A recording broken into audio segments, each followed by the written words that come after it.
श्याम की आत्मा। एक गांव में श्याम नामक एक संपन्न परिवार का व्यक्ति था। उसके भीम नामक एक पुत्र था। भीम की माता के मरने के पर श्याम ने अपने घर की नौकरानी चंदा के साथ शादी की। चंदा के एक लड़का हुआ जिसका नाम गंगाराम था। श्याम जब बूढ़ा हो गया, उसके मन में यह चिंता पैदा हुई कि उसके मरने पर भीम चंदा और उसके लड़के को घर से भगा देगा। एक दिन श्याम ने भीम को अपने निकट बुलाकर कहा, बेटा, मेरे मरने पर चंदा और गंगाराम को घर से निकालकर मेरी इज्जत धूल में मत मिलाओ। तुम्हें उनका पालन पोषण करने की भी ज़रूरत नहीं। पूर्वी दिशा में स्थित 1 एकड़ भूमि तथा उसमें स्थित उजड़े मकान भी उन्हें दे दो। भीम ने अपने पिता को वचन दिया कि उसके कहे मुताबिक अवश्य करेगा।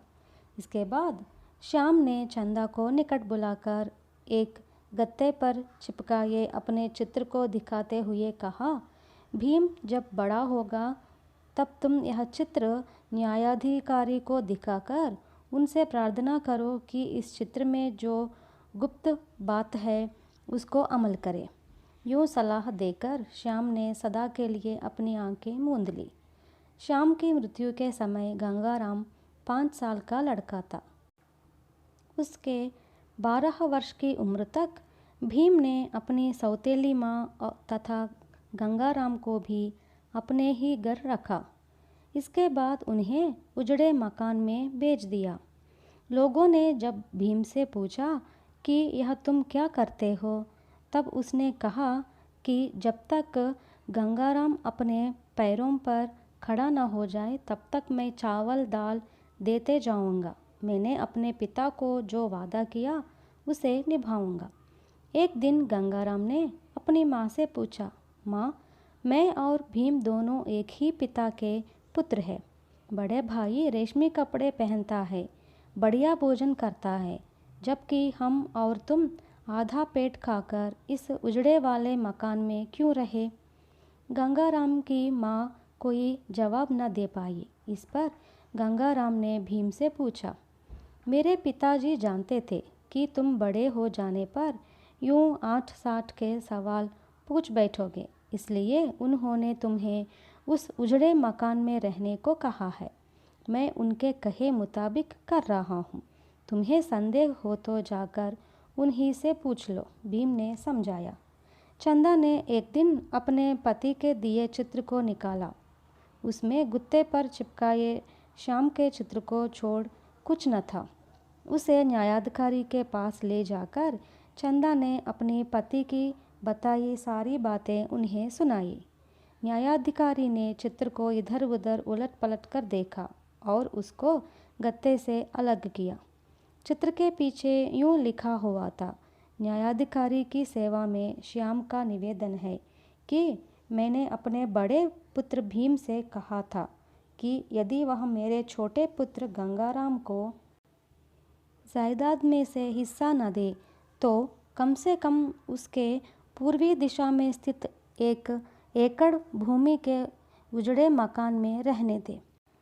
गंगाराम के युक्त वय के होने पर आप कृपया गवाहों के समक्ष यह साबित करें कि उस ज़मीन पर भीम को कोई हक न होगा, तब उसे गंगाराम को सौंप दे।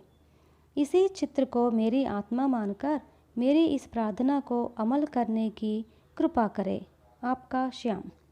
न्यायाधिकारी थोड़ी देर सोचता रहा, फिर 5 बुजुर्गों के साथ भीम के घर पहुंचा।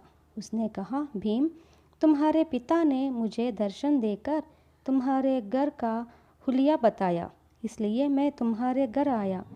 तुम्हारे एक भाई और चाची है ना? जी हाँ, मैंने अपने पिता के कहे अनुसार पूर्वी दिशा के 1 एकड़ भूमि में उन्हें रहने दिया। भीम ने जवाब दिया, यह बात तो सही है, पर तुम्हारे पिता कहते हैं कि यदि तुम्हें पसंद हो तो न्यायपूर्वक उन्हें तुम्हारे पिता की जायदाद में से आधी संपत्ति दे सकते हो। यदि तुम ऐसा देना नहीं चाहते हो तो उस भूमि को ही सही उन्हें लिखित पूर्वक दे तो अच्छा होगा, न्यायाधिकारी ने कहा। इस वक्त वे जिस जगह रहते हैं उस 1 एकड़ को मकान के साथ मैं लिखित पूर्वक उनके नाम लिखकर दे सकता हूँ। इससे अधिक मैं कुछ दे नहीं सकता, भीम ने कहा। भीम के हाथों से न्यायाधिकारी ने इस आशय का पत्र लिखाया कि उस 1 एकड़ भूमि तथा उसमें रहने वाले उजड़े मकान पर उसके कोई अधिकार नहीं है। उस जायदाद पर समस्त अधिकार गंगाराम के है। यूँ भीम को मनवाया। इसके बाद न्यायाधिकारी ने उन बुजुर्गों के समक्ष मकान की दीवारें तुड़वा दी। तब श्याम के द्वारा उसमें छिपाए गए चांदी व सोना निकला। उस संपत्ति को लेकर चंदा तथा गंगाराम सुखपूर्वक अपने दिन बिताने लगे।